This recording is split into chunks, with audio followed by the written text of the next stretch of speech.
Hello everyone, आज हम लोग न्यू चैप्टर स्टार्ट करने जा रहे हैं। हमारा chapter number 5, that is what, regulatory actions. देखिए, रेगुलेटरी एक्शंस जो हमारा चैप्टर है, इस चैप्टर में हम वेरियस एक्ट्स के अंदर लिए जाने वाले एक्शंस के बारे में पढ़ेंगे। मतलब आरसीडी का असली रूप जो है, मतलब हम रेजोल्यूशन ऑफ कॉर्पोरेट डिस्प्यूट्स की जब हम बात करते हैं तो जहाँ जहाँ पे कॉर्पोरेट में कुछ भी गड़बड़ होगा तो किस किस तरह से एक्शंस लिए जाएंगे। तो काफ़ी ये चैप्टर जो है इस सब्जेक्ट की जान है, रेगुलेटरी एक्शन। सबसे पहले हम कंपनीज एक्ट के कंसर्न में रेगुलेटरी एक्शंस के बारे में बात करेंगे। और जब हम रेगुलेटरी एक्शंस की बात करते हैं तो उसमें ट्रिपल आई की बात करते हैं। ट्रिपल आई,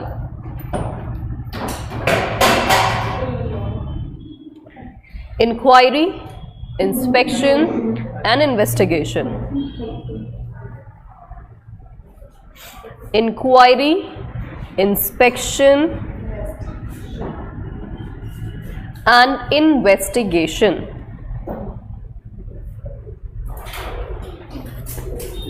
अच्छा, इंक्वायरी, अच्छा एक इंक्वायरी ये भी होता है ना, दोनों सही होते हैं या मतलब क्या होता है? दोनों सही होते हैं, आई इंक्वायरी, इंक्वायरी। तो कौन सा इंक्वायरी यूज करना होता है? आई वाला। What is the difference between I inquiry and E inquiry?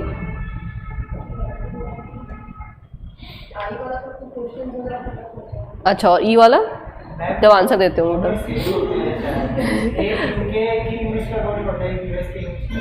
अच्छा, ऐसा। ओ अच्छा, यूके और यूएस के हिसाब से।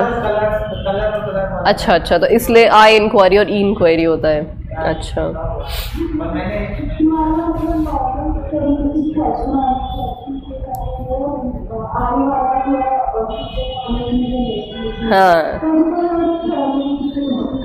हाँ, नॉर्मली जब आप किसी से कुछ पूछते हैं तो ई इंक्वायरी होता है नॉर्मली। जैसे मान लीजिए आप पूछेंगे किसी से कि मुझे इस पर्टिकुलर प्लेस पे जाना है, तो कहाँ से जाना है, कैसे जाना है, ऐसे आप किसी से रास्ते में पूछ लेते हो, है ना। कोई पान वाला होता है, कोई भी होता है, तो भैया ये रास्ता इसी पर्टिकुलर रेस्टोरेंट के लिए जाता है क्या, या यहीं पे वो प्लेस है क्या। तो ऐसा पूछते हो ना, तो वहाँ पे क्या कर रहे हो आप? इंक्वायरी, ई इंक्वायरी कर रहे हो। वेरएज जब ऑफिसर आपसे पूछते हैं ना, हाँ बेटा आजा, बताते बुक्स ऑफ अकाउंट्स का है, बता तूने ये जो डिस्क्लोजर दे रखा है ये ऐसे कैसे दे रखा है, या फिर क्यों नहीं दिया ये डिस्क्लोजर, देखो देना था। तो वहाँ पे जो वो आपको ऑफिस में बिठा करके या आपके ऑफिस में आकर के आपसे प्यार से पूछते हैं, तो वो जो पूछताछ होती है उसको क्या बोलते हैं? आई इंक्वायरी बोलते हैं। This is what, legal inquiry. जब भी लीगली कोई पूछताछ की जाएगी तो क्या होती है? आई इंक्वायरी। और जब भी जनरल कोई भी इंफॉर्मेशन डिमांड की जाती है तो वो क्या होती है? ई इंक्वायरी। तो हमें कौन सी इंक्वायरी लिखनी है? आई इंक्वायरी लिखनी है। तो गलती से भी ई इंक्वायरी भावुक के ना लिख दें। एक्ट में हर जगह कौन सा वर्ड यूज किया गया है? आई इंक्वायरी। हम लोग क्या होते हैं, ज़्यादा ध्यान नहीं देते हैं स्पेलिंग पे। ई और आई सब जगह एक जगह जैसा चलने दो, मार्क्स हटाते हैं फिर उसके चक्कर में। तो याद रखना, आई इंक्वायरी ही यूज करना, ई इंक्वायरी यूज नहीं करना है। ओके, अब देखो सेक्शन पे तो बाद में जाएंगे, सेक्शन तो बाद की बात है। पहले ना सबसे बड़ा प्रॉब्लमेटिक ये तीनों टर्म्स ही करते हैं, बहुत हैरान परेशान करते हैं। मुझे समझ ही नहीं आता कि ये तीनों में डिफरेंस क्या है। What is inquiry, what is inspection, what is investigation. तो इसको ना पहले एक छोटे से एग्जाम्पल से समझते हैं, फिर उसके बाद हम सेक्शंस में मूव ऑन करेंगे। वो भी डायरेक्टली जंप नहीं मारेंगे, पहले प्रोसेस पढ़ेंगे फिर आगे बढ़ेंगे, है ना। तो बहुत पेशेंस के साथ इस बात को अंडरस्टैंड करिए। कंपनीज एक्ट का इंक्वायरी, इंस्पेक्शन, इन्वेस्टिगेशन हम लोग स्टार्ट कर रहे हैं, तो पहले कंसेप्चुअली एकदम क्लैरिफाई कर लो, फिर उसके बाद लैंग्वेज पढ़ेंगे, बहुत आसानी से समझ में आ जाएगा। नहीं तो क्या बार बार भूलते रहोगे, फिर लगे अरे कन्फ्यूजन हो गया, याद ही नहीं आ रहा इसमें क्या था। तो से लेट्स सपोज एक ये बच्चा है, मिस्टर बच्चा है ए, या इसका कोई नामकरण दे देते हैं, क्या देते हैं? नहीं, ऐसे गंदे बदमाश बच्चों का एग्जाम्पल देना है मुझे, है ना। तो नहीं, ऐसे डाल देते हैं इसमें मोटू। ऐसे किसी बच्चे का नाम नहीं डालेंगे, वैसे रैंडम डालेंगे मोटू। अच्छा, अब ये ना क्या होता है, एक एज आती है, पर्टिकुलर एज, टीन एज, जहाँ पे बच्चे ना तो छोटे होते हैं ना बड़े होते हैं, और किसी की बात समझते भी नहीं है। कभी रियलाइज़ किया है ऐसा आपने? खुद के साथ भी कभी फील किया होगा, या अपने छोटे भाई बहन होंगे उनके साथ भी फील किया होगा। अभी तो आप लोग थोड़े बड़े हो गए हो, थोड़े से कंपैरेटिवली मैच्योर हो गए हो, है ना, थोड़ा सही गलत समझते भी हो। लेकिन जब बच्चा है ना 13, 14, 15, 16 साल का होता है तो वो अजीब सा होता है। और जनरली बच्चे जो है ना, ऐसे बोलते हैं ना कि हाथ से निकल गया छोरा, तो वो टीन एज में ही होता है जनरली, है ना। कभी सुना है आपने 25 साल का बच्चा है वो बोलता है कि ना, उसके पेरेंट्स बोले मेरा बेटा तो हाथ से निकल गया 25 साल में। ऐसा नहीं होता कभी भी। जिसको भी हाथ से निकलना होता है ना, वो कौन सी एज में निकलता है? टीन एज में निकल जाता है। अब जो मोटू है ना, मोटू, वो क्या हो गया, अपने पेरेंट्स के हाथ से निकल गया है, लेकिन पेरेंट्स को पता नहीं है अभी। जनरली सारे दुनिया को पता चल जाता है, घर वालों को बाद में पता चलता है ना, सबसे आखिरी में पता चलता है। अच्छा, अब जो मोटू है ना, इसकी कंपनी जो है, इसके फ्रेंड्स जो हैं, वो थोड़े गड़बड़ मिल गए इसको। अब घर पे तो एकदम शराफत का ढोंग करता है, लेकिन बाहर जाके क्या करता है वो एग्जैक्टली पेरेंट्स को पता नहीं चलता। पापा जनरली ट्रिप पे रहते हैं, उनका ट्यूर चलता है कहीं कहीं, मम्मी घर के कामों में व्यस्त रहती है, उनका भी जॉब रहता है, बहुत कुछ रहता है। जनरली 1 आध घंटा घर में बात होती है, उसमें तो ऑब्वियसली आप प्रिटेंड कर ही सकते हो अच्छा होने का। तो इसी टाइप का ये बच्चा था जो प्रिटेंड बहुत करता था, तो पेरेंट्स को भी इसकी हकीकत नहीं पता। अब एक दिन क्या हुआ ना, शर्मा जी बड़े पॉपुलर रहते हैं इन सब कामों में ना। एक शर्मा जी का कॉल आया,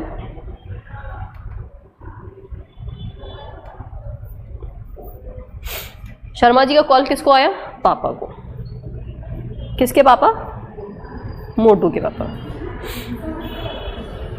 ठीक है, मोटू के पापा। आपके पापा को नहीं, मोटू के पापा को कॉल आया। क्या कॉल आया कि भाई साहब आपको एक बात बताऊं, छोरा निकल गया हाथ से। ऐसे डायरेक्टली नहीं बोला जाता, ऐसे बोलेंगे भाई साहब आप एक बात बताऊं आपको, आप बुरा नहीं मानो तो बोलेंगे उसके पापा हाँ बताइए ना। बोले पता नहीं आपको कैसा लगे, पर है ना आजकल मोटू जो है आपका बेटा वो कुछ सही लड़कों के साथ नहीं रहता, मतलब मैंने गलत लोगों के साथ देखा उसको। तो उसके पापा बोले क्यों, क्या हो गया? बोले पता नहीं आपको मेरी बात पे ट्रस्ट होएगा नहीं शायद, मैंने इसको है ना कई सारे लड़कों के साथ देखा है, कभी सुट्टा लगाते हुए देखा है, कभी कोई इंजेक्शन लगाते हुए भी देखा है। कुछ ज़्यादा हो गया है ना, ड्रग्स ले रहा है मतलब। तो पापा को हुई टेंशन। फिर अब शर्मा जी बोलते मुझे पता है आपको एकदम भरोसा नहीं होएगा, आप ट्रस्ट नहीं करोगे, इसलिए मैंने अभी एकदम लगे हाथों आपको फ़ोन लगा दिया। अभी ये प्लेस है, यहाँ पे अपने छोरों छपाटों के साथ बैठा हुआ है ना। तो जैसे ही पापा को ये बात पता चलेगी तो क्या पापा ये बात इग्नोर मार सकते हैं? बिल्कुल नहीं, अब इग्नोर नहीं मार सकते। जब इतनी बड़ी बात किसी ने बोल दी है कि छोटा लगाता है, इंजेक्शन लगाता है ना। अब या तो पापा को पहले से बताओ कि भैया मुझे पता है सब कुछ, मुझे मत बताओ, तब तो बातें लगे।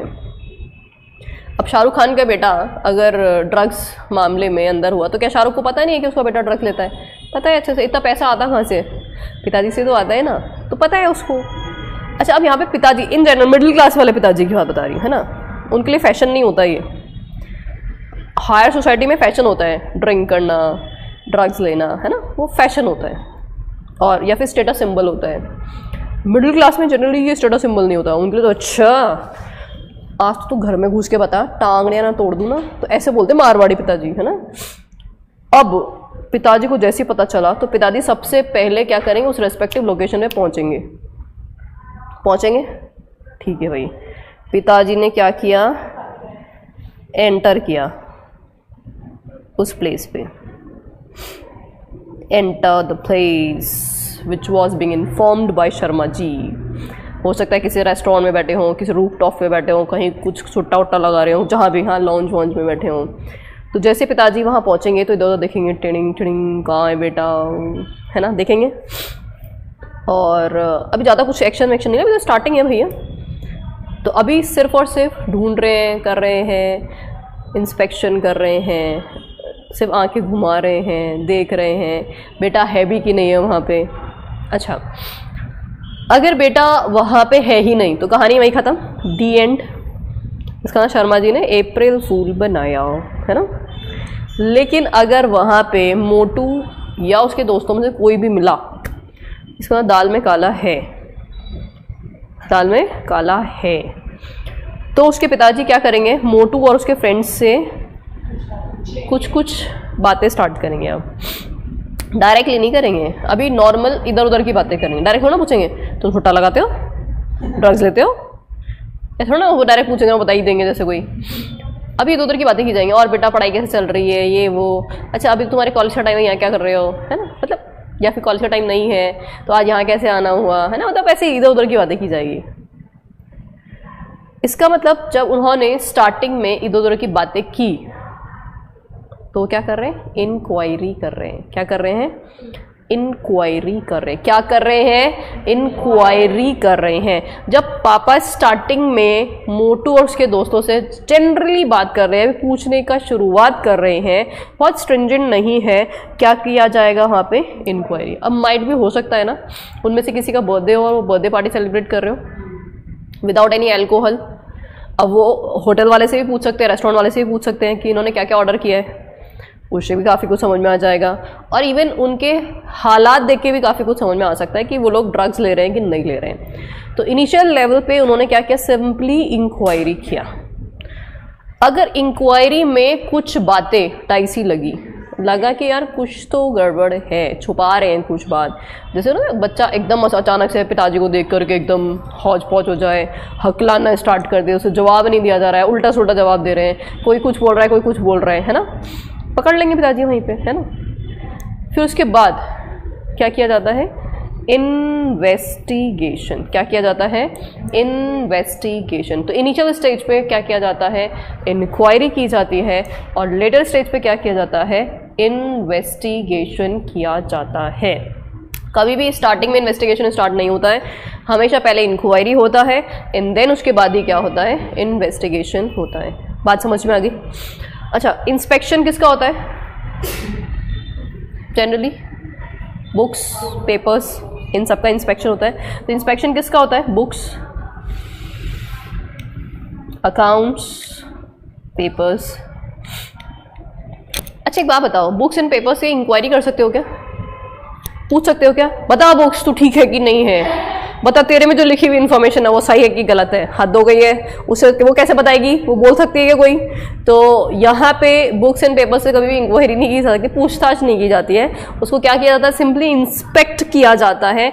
इंस्पेक्शन किया जाएगा बुक्स एंड अकाउंट्स का, और लोगों से क्या की जाती है, पूछताछ की जाती है। तो उसमें इंक्वायरी आती है या फिर इन्वेस्टिगेशन आता है। जब मामला इनिशियल स्टेज पे होता है तो इंक्वायरी की जाती है, और जब मामला सेकेंड स्टेज पे सीरियस मोड पे पहुंच चुका है तो वहाँ पे क्या किया जाता है, इन्वेस्टिगेशन किया जाता है। फिर पिताजी क्या करेंगे, एविडेंस जुगाड़ना स्टार्ट करेंगे, है ना, पीछे किसी सीआईडी वाले को लगा देंगे, या फिर कोई भी पर्सन जिसको पीछे लगा दिया जिस पे उसके बेटे को शक ना हो। तो ऐसा अगर वो एविडेंस जुगाड़ने वाला काम करते हैं तो फिर वो क्या हो जाता है, इन्वेस्टिगेशन स्टार्ट हो गया है।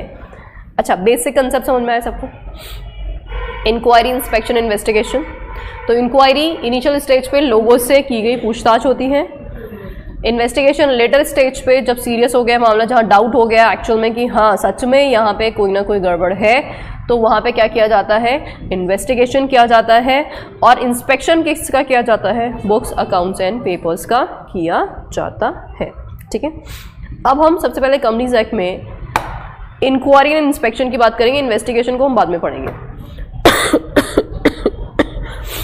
Firstly, we will cover sections for inquiry and inspection. So let's see what are the sections. सबसे पहले है section 206. This is in regard of call for information, inspect books and conduct inquiries.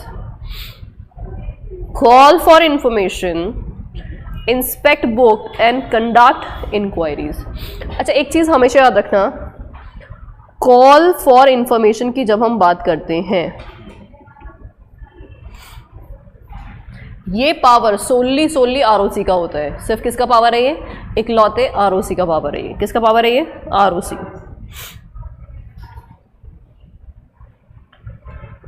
अच्छा, company का entire कच्चा चिट्टा किसके पास होता है, आरओसी के पास। आप पल पल की खबर किसको भेजते हो, आरओसी को, बाय फाइलिंग वेरियस फॉर्म्स। आपने आरओसी को फॉर्म फाइल किया तो उस फॉर्म का आरओसी क्या करेगा, एग्जामिनेशन, स्क्रूटिनी। एग्जामिनेशन करने के बाद आरओसी को लगा कि यार कुछ तो घोटाला है, कुछ तो गड़बड़ है, तो यहाँ पे आरओसी क्या कर सकता है, फर्दर इंफॉर्मेशन डिमांड कर सकता है। कर सकता है कब कर सकता है? जब इसके पास कोई फॉर्म या एप्लीकेशन या कुछ भी आया है जिसमें उसको डाउट हो रहा है, उसको चेक करके, या कभी कभी किसी की कंप्लेंट पे भी ऐसा कर सकता है आरओसी, है ना, कंप्लेंट पे भी कर सकता है। माइट भी हो सकता है आरओसी की नॉलेज में फॉर्म को इंस्पेक्शन करने से पता नहीं चला, तो कंपनी के ही किसी ऑफिसर, डायरेक्टर या उसके एम्प्लॉय ने कंप्लेंट लगा दिया आरओसी को जाके, कंपनी में गड़बड़ चल रहा है, तो उसके बेसिस पे भी तो आरओसी कॉल फॉर इन्फॉर्मेशन कर सकता है। तो यहाँ पे सेक्शन 206 में जो पावर है कॉल फॉर इन्फॉर्मेशन का, वो पावर किसका है? सोनली आरओसी का पावर है। ये पावर कोई और एक्सरसाइज नहीं कर सकता। ये बात बहुत अच्छे से सुन लेना, क्योंकि हम लोग अथॉरिटीज़ में गड़बड़ करते हैं। I have seen an number of copies जिसमें बच्चे मिस्टेक करते हैं, ध्यान ही नहीं रखते, कहीं भी कुछ भी इंस्पेक्टर लिख देते हैं, कहीं भी आरओसी मेंशन कर देते हैं। तो 206 में कॉल फॉर इन्फॉर्मेशन की पावर में सिर्फ किसका नाम आना चाहिए? ठीक है। फिर उसके बाद दूसरी बात जब हम करते हैं इंक्वायरीज की, या इवन 207 में लिखा है कंडक्ट इंस्पेक्शन एंड इंक्वायरी, तो 207 में जो पावर्स है इंक्वायरी के,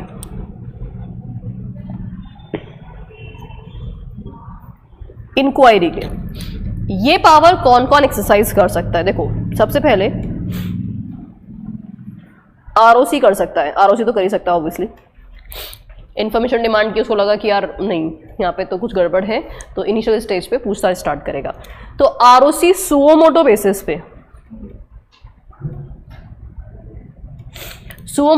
पे इंक्वायरी स्टार्ट कर सकता है। एक और यहाँ पे अथॉरिटी है, that is what? Central government. कौन? Central government. उसके पास भी पावर है इंक्वायरी कंडक्ट कराने का, और यहाँ पे वो इंक्वायरी कंडक्ट करने के लिए दो लोगों को बोल सकता है, या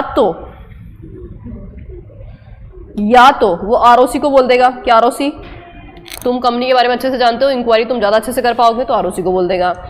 या उसको लगता है कि नहीं, आरओसी को बोलने से प्रॉपर फेयर इंक्वायरी नहीं हो पाएगी, क्योंकि आरओसी भी मिला हुआ है साथ में, इंक्वायरी करने के लिए इंडिपेंडेंट पर्सन की जरूरत होगी, या फिर बर्डन ज़्यादा है, जो भी रीज़न है सेंट्रल गवर्नमेंट का, तो वहाँ पे इंस्पेक्टर अपॉइंट किया जा सकता है। कौन अपॉइंट किया जा सकता है?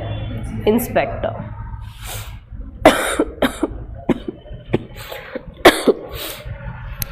तो जब हम इंक्वायरी की बात करते हैं, तो इंक्वायरी में be conducted by ROC on suo motu basis, या फिर it may be ordered by central government, to be conducted by. देखो, सेंट्रल गवर्नमेंट खुद से इंक्वायरी नहीं करता, कभी भी वो ऑर्डर करता है इंक्वायरी करने के लिए। किसको? ईदर आरओसी को बोलेगा, या फिर किसको अपॉइंट करेगा? इंस्पेक्टर को अपॉइंट करेगा। वेयरएज कॉल फॉर इन्फॉर्मेशन की पावर सोनली किसके पास थे? आरओसी के पास थे। Is this okay? 206 और 207 का एम्बेड क्लियर है। अब आपने लोगों को इंस्पेक्शन करने के लिए, इंक्वायरी करने के लिए अपॉइंट किया है, तो रिपोर्टिंग तो करेंगे ही करेंगे। तो 208 इज जनरल सेक्शन, रिपोर्टिंग के बारे में बात करता है। एंड 209 जो है वो सर्च एंड सीजर की बात करता है। अगर अब यहाँ पे इंस्पेक्टर या आरओसी को लगता है कि जो इन्फॉर्मेशन या इंक्वायरी हम डिमांड कर रहे हैं वो सही से नहीं बताई जा रही, छुपाई जा रही है, डिस्ट्रॉय की जा रही है, तो ऐसे में वो किसी भी प्लेस में एंटर कर सकते हैं, वहाँ तोड़फोड़ मचा सकते हैं, सीलिंग तोड़ सकते हैं, पिलर तोड़ सकते हैं, जो भी उनको लगता है वो कर सकते हैं, और वहाँ पे जो भी डॉक्यूमेंट्स वगैरह उनका सीजर भी कर सकते हैं। तो प्लेस पे सर्च एंड सीजर के पावर सेक्शन 209 में प्रोवाइड किए गए हैं। तो 206 से लेकर के 209 के जो हमारे सेक्शन है वो इंक्वायरी एंड इंस्पेक्शन के कंसर्न में। यहाँ पे इन्वेस्टिगेशन वर्ड अभी यूज हुआ ही नहीं है, इन्वेस्टिगेशन के सेक्शंस आगे हम लोग पढ़ेंगे। तो 206 is for call for information, 207 is for inquiry and inspection, 208 is for reporting, and 209 is for search and seizure. This search and seizure is in regard of inquiry only. This is not in regard of investigation. Please mind it. This is not in regard of investigation. Investigation का search and seizure अलग पढ़ेंगे, आगे आएगा दोबारा से search and seizure। ये 209 किसके concern में है? इंक्वायरी इंस्पेक्शन के कंसर्न में है, सर्च एंड सीजर। ओके, अब हम ना लैंग्वेज स्टार्ट नहीं करेंगे, पहले मैं प्रोसेस बता रही हूँ आपको। एक बार समरी करके पूरा प्रोसेस पढ़ लेते हैं, फिर लैंग्वेज पढ़ोगे सेक्शन का तो एकदम आसानी से समझ में आएगा आपको पूरा का पूरा कंप्लीट सेक्शन। तो let's start with the process. Section 206 पूरा 206 एक चार्ट में मैंने कवर किया है, बहुत मेहनत लगाई है इसको एक चार्ट में कवर करने की, तो आपको एक ही बारी में पूरा सेक्शन समझ में आएगा। तो थोड़ा सा मेहनत बस ध्यान से सुनने में लगा लेना और कुछ नहीं करना। Power to call for information, inspect books, and उसके बाद नेक्स्ट स्टेज क्या हो जाता है, इंक्वायरी, है ना। तो सबसे पहले power to call for information कौन एक्सरसाइज करेगा, कब करेगा? देखो इनिशियल कहाँ से स्टार्ट हो गया, कंपनी ने उसको फॉर्म जमा कराए, उसके बाद डॉक्यूमेंट्स आए, डॉक्यूमेंट्स को देख करके एग्जामिनेशन के बाद गड़बड़ है, कुछ तो कॉन्ट्राडिक्ट कर रहे हैं या आधी अधूरी इन्फॉर्मेशन दे रहे हैं, कंसीलमेंट लग रहा है, या तो ऐसा है, या फिर किसी ने क्या कर दिया है, कंप्लेंट फाइल कर दिया, या फिर किसी ने क्या कर दिया है, कंप्लेंट फाइल कर दिया है। तो इन दोनों में से कोई भी केस हो सकता है। Where on scrutiny of any document filed by a company, तो आप आरओसी के हत्थे तो चढ़ोगे, क्योंकि आरओसी को इतनी इन्फॉर्मेशन देनी होती है, इतनी इन्फॉर्मेशन देनी होती है, पल पल की खबर देनी होती है। ये काम किया, ये फॉर्म फाइल करो, ये काम किया, ये फाइल करो, मतलब हर 30 दिन में कोई ना कोई फॉर्म फाइल करना ही पड़ता है। या फिर any information receive by ROC, वो इन्फॉर्मेशन कहीं से भी आ सकती है, कंपनी के ऑफिसर्स, एम्प्लॉयज, डायरेक्टर्स, इन्वेस्टर्स, कहीं से भी आ सकती है। उसके बाद ये क्या करेंगे, ही मे बाय अ रिटन नोटिस, याद रखना कभी भी लीगल नोटिस ओरल नहीं होते हैं, हमेशा क्या होते हैं, अच्छा जैसे कई बार होता है ना, company secretary of the company and ROC are well aware about each other, एक दूसरे को बहुत अच्छे से जानते हैं, रोज का काम पड़ता है, जानते ही है। अब कंपनी सेक्रेटरी आए दिन आरओसी के ऑफिस जाते रहते हैं, चाय पीते हैं, सब कुछ करते हैं।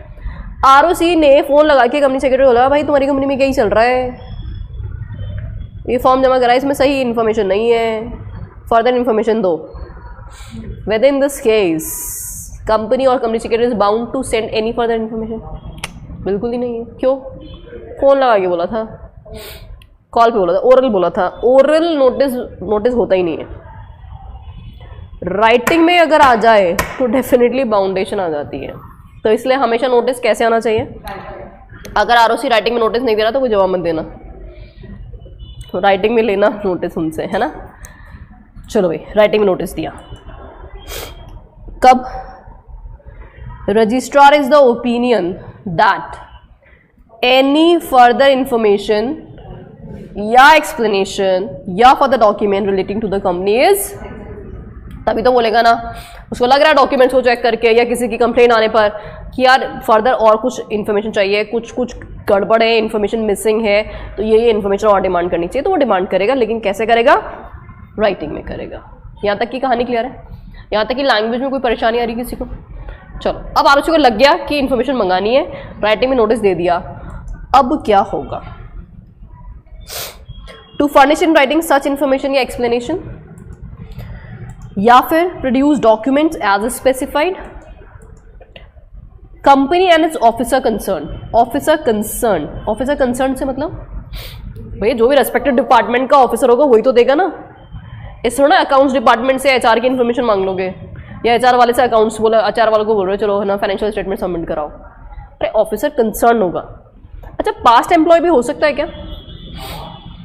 हाँ, अगर उसके टाइम का कोई कांड है तो डेफिनेटली वो भी हो सकता है। तो ज़रूरी नहीं कि प्रेजेंट एम्प्लॉयज़ ही लायबल है, हो सकता है अकाउंटेंट कांड करके भाग गया था तो उसको भी पकड़ा जाएगा, उससे पूछा जाएगा, है ना। इज बाउंड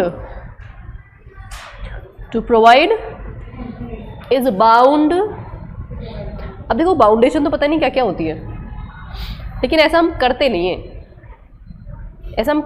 है। कंपनी के ऑफिसर एम्प्लॉयज लाइबल हुए, अब कंपल्सरली बाउंड है इन्फॉर्मेशन प्रोवाइड करने के लिए with in the specified time period which is given by the ROC.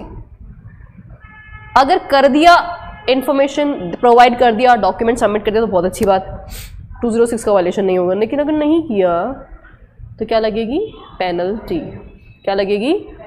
हाँ जी, देखो,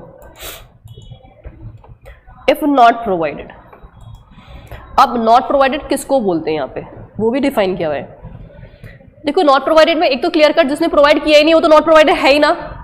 इसके अलावा आपने प्रोवाइड किया लेकिन आधी अधूरी इन्फॉर्मेशन दी तो उसको भी नॉट प्रोवाइडेड मानोगे ना। सही बात है, आपने अपने हिसाब से मैनिपुलेट करके इन्फॉर्मेशन दे दी तो उसको इन्फॉर्मेशन प्रोवाइडेड नहीं माना जाता। तो क्या बोलता है, अगर इन्फॉर्मेशन दी नहीं तो वो भी नॉट प्रोवाइडेड है, इनकम्प्लीट है तो भी नॉट प्रोवाइडेड है, या फिर नॉट फेयरली प्रोवाइडेड मतलब मैनिपुलेट करके प्रोवाइड किए, ये सब किस में फॉल करेगा, किस में फॉल करेगा, नॉट प्रोवाइडेड में। किस में फॉल करेगा, नॉट प्रोवाइडेड में। ठीक है, अगर नॉट प्रोवाइडेड है तो लगेगा पनिशमेंट। क्या लगेगा, पनिशमेंट। ठीक है, पनिशमेंट। और अगर बाई चांस आरओसी को लगता है कि नहीं एक मौका और देना चाहिए तो आरओसी फर्दर डिमांड कर सकता है आपसे, फर्दर डिमांड कर सकता है। तो ROC will again demand information और डॉक्यूमेंट्स जो भी है, एक और नोटिस आपको सेंड कर सकता है। अगर दोबारा से भी नहीं दे रहे हो तब तो फिर डेफिनेटली पनिशमेंट में फॉल करोगे ही, और दे दिया तो फिर उसके हिसाब से एक्शन लिया जाएगा। तो व्हाट विल हैपन, या तो प्रोवाइड कर दोगे, या तो प्रोवाइड कर दोगे, या तो एक बार में प्रोवाइड कर दोगे, दूसरे बार के नोटिस में दे दोगे। जैसे ना पेरेंट्स बच्चे को डराते धमकाते हैं, बता तूने किया है कि नहीं किया है, पहला झूठ बोल रहा है, दूसरी बार में देख सच सच बता दे नहीं तो घर से बाहर निकाल देंगे। देखो फिर वो बेचारा दूसरी बार में सच बोल देता है। एग्जैक्टली आरओसी ने पहला नोटिस दिया, कंपनी ने जवाब नहीं दिया, दूसरा नोटिस दिया, हो सकता है आप कंपनी को डर लग जाए और आप जवाब दे दें। तो अगर प्रोवाइड कर दिया इंफॉर्मेशन प्रोवाइडेड बाय कंपनी, या तो पहली बारी में प्रोवाइड कर दिया था या फिर सब्सिक्वेंट नोटिस में प्रोवाइड कर दिया, समहाउ अब इंफॉर्मेशन गई, तो आरओसी उस डॉक्यूमेंट को एग्जामिन करेगा फर्दर इन्फॉर्मेशन से कहीं कोई घोटाले की बू तो नहीं आ रही है, कहीं कोई गड़बड़ तो नहीं हो रखा है, वो सब पता लगाएगा। तो क्या करेगा, on the basis of information if ROC is satisfied that business is conducted फ्रॉड्यूलेंटली और जहां पे फ्रॉड या अनलॉफुल पर्पस आता है, कौन से सेक्शन का अट्रैक्शन आता है, 47 का अट्रैक्शन आता है। Yes yes yes. या फिर सेंट्रल गवर्नमेंट में डायरेक्ट रजिस्ट्रार और an inspector call on company to furnish information and explanation and carry out inquiry, inquiry करने के लिए बोल सकता है, नेक्स्ट स्टेज इंक्वायरी का ही हो सकता है।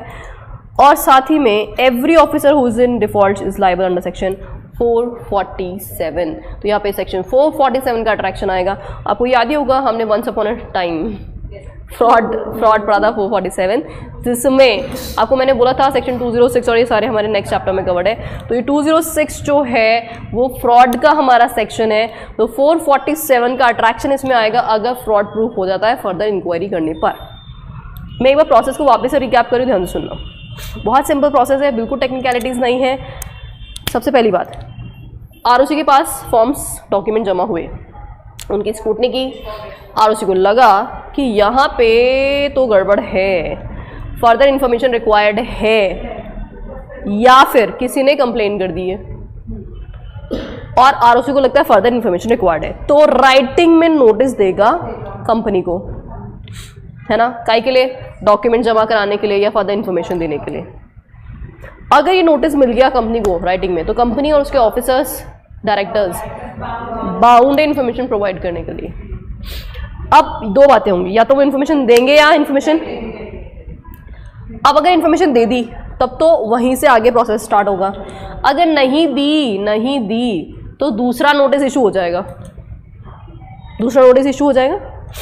और दूसरे नोटिस के बाद भी अगर इन्फॉर्मेशन नहीं दी तब तो फिर एट द एंड पनिशमेंट लगेगा ही लगेगा। इस सेक्शन का पनिशमेंट है ये, 447 का पनिशमेंट नहीं, इस सेक्शन के मतलब अनसुनी करने का अट्रैक्शन है। फाइन, अब आपने मान लो सुन करके इन्फॉर्मेशन दे दी। अब या तो दो बातें होंगी, या तो आप वहां पे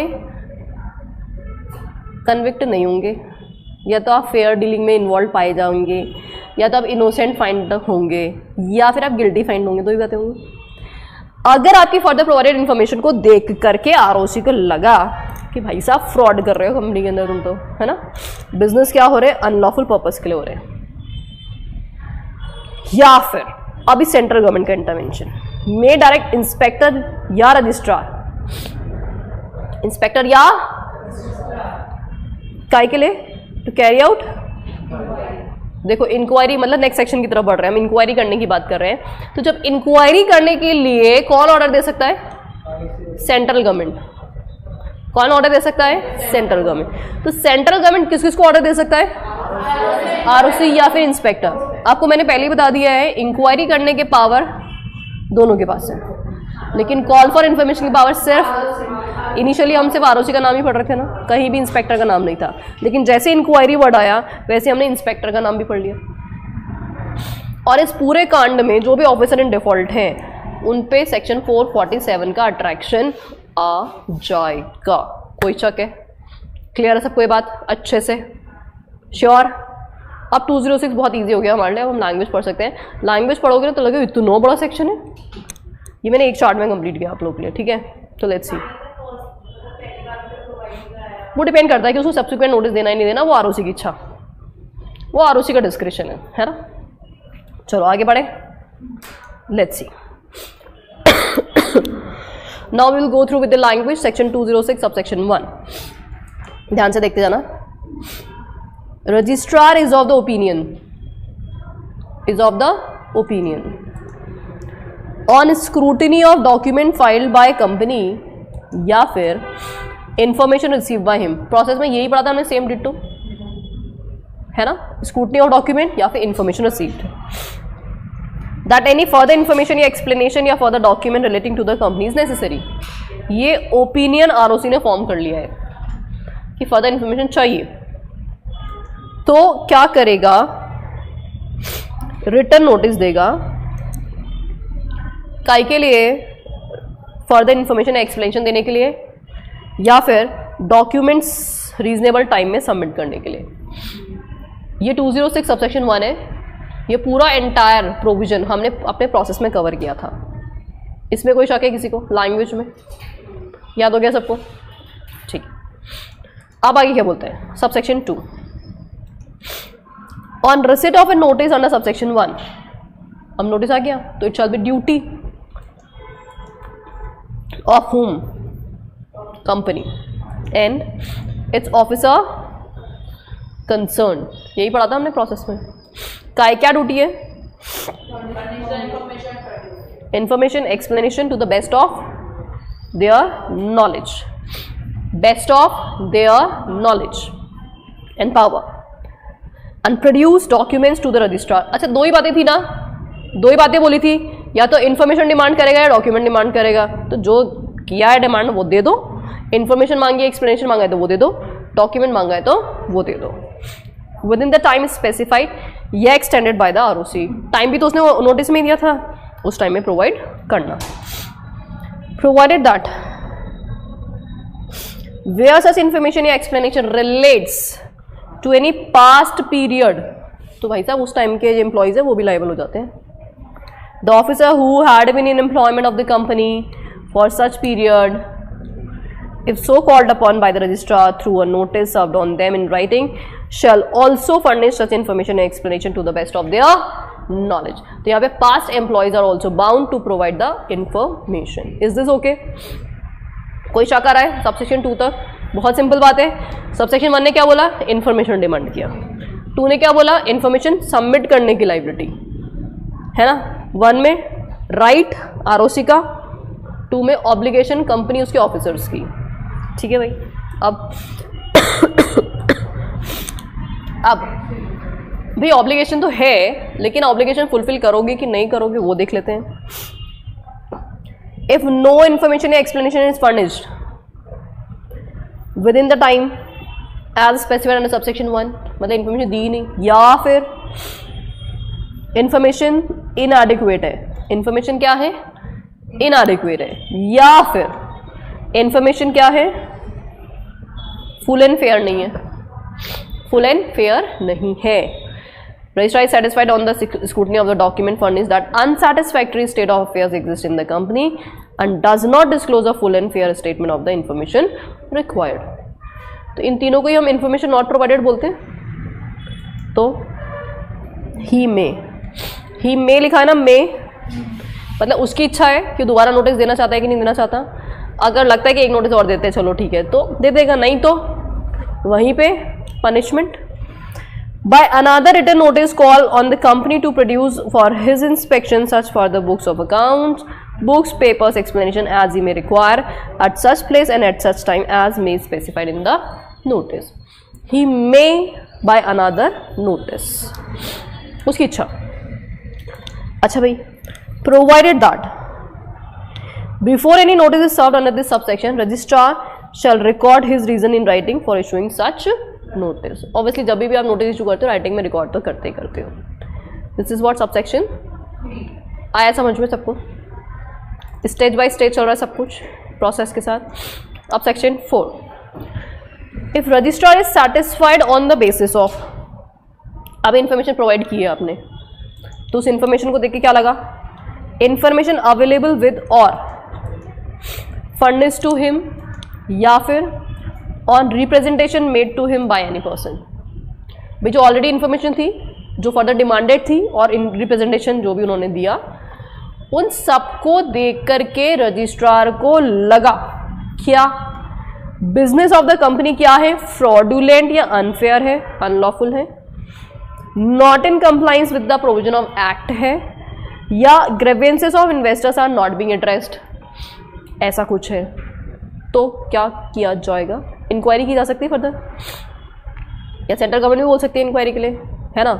तो क्या registrar may, after informing the company of the allegation made against it by a written order, call on the company to furnish in writing any information or explanation on matters specified in the order within such time as he may specify therein, and carry out such inquiry as he deem fit.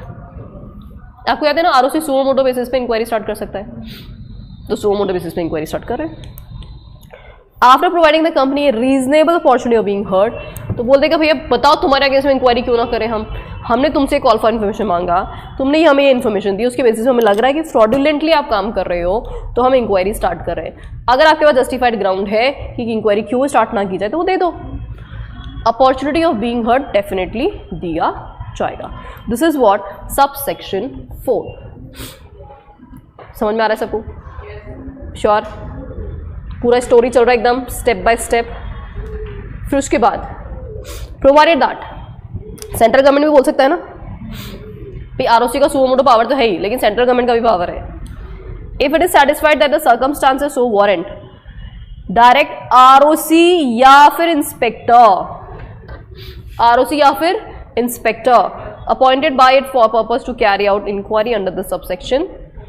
Provided further that where business of the company has been or is being carried on for a fraudulent or unlawful purpose, every officer of the company who is in default shall be punishable for fraud in the manner under section 447. आया समझ में सबको यहाँ तक? कोई परेशानी? Subsection 5. Without prejudice to the foregoing provision of this section, central government may, if it is satisfied that the circumstance so warrant, direct inspection of books and papers of a company by an inspector appointed by it for the purpose. Inquiry के साथ साथ क्या बोल सकता है? Inspection भी बोल सकता है. कौन करेगा इंस्पेक्शन? कौन करेगा इंस्पेक्शन? जो भी यहाँ पे सेंट्रल गवर्नमेंट ने अपॉइंट किया था उसके थ्रू इंस्पेक्शन भी कराया जा सकता है. The central government may, having regard to the circumstances by generally a special order, authorize any statutory authority to carry out inspection of books of accounts of a company or class of companies. Subsection 5 बोलता है जिस inspector को appoint किया था उसके through inspection करा सकते हो. Subsection 6 बोलता है उसके अलावा किसी और से भी इंस्पेक्शन कराना है तो उससे भी करा सकते. लाइक मान लो इनकम टैक्स का मामला लग रहा था तो इनकम टैक्स ऑफिसर को बोल दिया इंस्पेक्शन करने के लिए, तो किसी और को भी बीच में ला सकते हो और इंस्पेक्शन करा सकते हो. If a company fails to furnish any information or explanation or produce any document required under this section, the company and every officer of the company who is in default shall be punishable. punishment की बात की थी ना हमने? punishment की बात की थी. कितना punishment? with fine which may extend to 1 lakh रुपये. देखो सुनना, ये जो punishment है ये इस respective section के नॉन कंप्लाइंस का है. 447 तब लगेगा जब fraudulent proof हो जाएगा तब, है ना. And in case of continuing failure, additional fine which may extend to 500 rupees for each day after the first day during which failure continues. Fine याद रहेगा क्या? नहीं याद रहे तो कोई बात नहीं, सिंपली लिख देना कि फाइन इम्पोज किया जाएगा नॉन कंप्लायंस के केस में। और अगर याद हो जाए फिगर्स तो बहुत अच्छी बात है, फिर मैंने डाल ही रखा है इसके अंदर फाइन। नहीं कर पाओ तो कोई बात नहीं। सब सेक्शन 7 एक बार फटाफट से रिकैप करते हैं। सब सेक्शन 1 किसका है? Right of ROC to call for information. Subsection 2 company की ड्यूटी बनती है कि वो इन्फॉर्मेशन प्रोवाइड करे। सब सेक्शन 3 अगर प्रोवाइड नहीं करते हैं तो मतलब कब कब प्रोवाइड नहीं माना जाता है ना। सब सेक्शन 4 इन्फॉर्मेशन आ गई तो अगर फ्रॉडुलेंट है, अनलॉफुल है ना, तो उसके हिसाब से एक्शन लेना स्टार्ट किया। क्या एक्शन होते हैं? क्या एक्शन होते हैं? फर्दर इंक्वायरी के लिए इंक्वायरी की जा सकती है और सेंट्रल गवर्नमेंट भी बोल सकती है ना, इंस्पेक्टर अपॉइंट कर सकती है ना, वो सारा काम कर सकता है। देन सब सेक्शन 5 में क्या बोलता है? इंस्पेक्शन की बात है। कौन इंस्पेक्शन करेगा? जो इंस्पेक्टर अपॉइंट किया था वो। सब सेक्शन 6 में भी इंस्पेक्शन की बात की गई है, लेकिन वो अदर स्टैट्यूटरी ऑफिसर की बात की गई है। कोई भी स्टैट्यूटरी ऑफिसर जो इंस्पेक्शन कर सकता है, जिसको सेंट्रल गवर्नमेंट बोलेगी। और सब सेक्शन 7 किसकी बात कर रहा है? पनिशमेंट, फाइन लगाने। क्या हो गया? 5 और 6 दोनों में इंस्पेक्शन है बाय इंस्पेक्टर।